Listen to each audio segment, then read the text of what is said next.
صبر تو وہی ہے جو صدقے کے شروع میں کیا جائے۔ بندے کی دعا قبول ہوتی ہے جب تک کہ وہ جلدی نہ کرے کہ کہنے لگے کہ میں نے دعا کی تھی اور میری دعا قبول نہیں ہوئی۔ یہ دین ہمیشہ قائم رہے گا اور مسلمانوں کی ایک جماعت اس دین کی خاطر مسلسل جنگ کرتی رہے گی یہاں تک کہ قیامت آ جائے گی۔ جس نے دن رات میں فرض نماز کے علاوہ 12 رکعتیں ادا کیں اس کے لیے جنت میں ایک گھر بنایا جائے گا۔ اللہ تعالیٰ جس کے ساتھ خیر و بھلائی کرنا چاہتا ہے اسے بیماری کی تکلیف اور دیگر مصیبتوں میں مبتلا کر دیتا ہے۔ مومن طعنہ دینے والا، لعنت کرنے والا، بے حیا اور بد زبان نہیں ہوتا ہے۔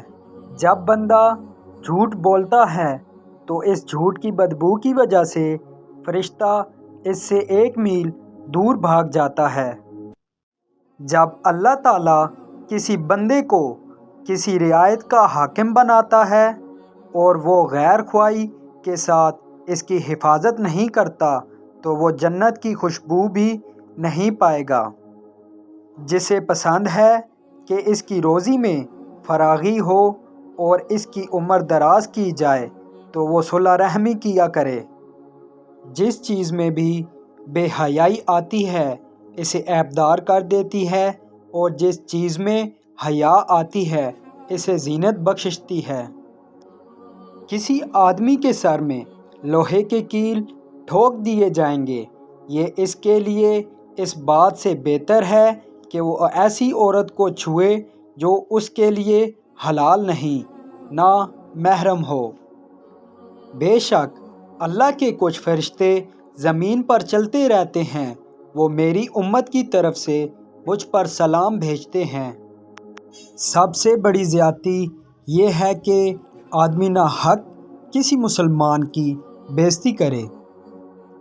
جب کوئی کام سخت تکلیف و پریشانی میں ڈال دیتا تو آپ یہ دعا پڑھیں، یا حیو یا قیومو برحمتک استغیث، اے زندہ اور ہمیشہ رہنے والے تیری رحمت کے وسیلے سے تیری مدد چاہتا ہوں۔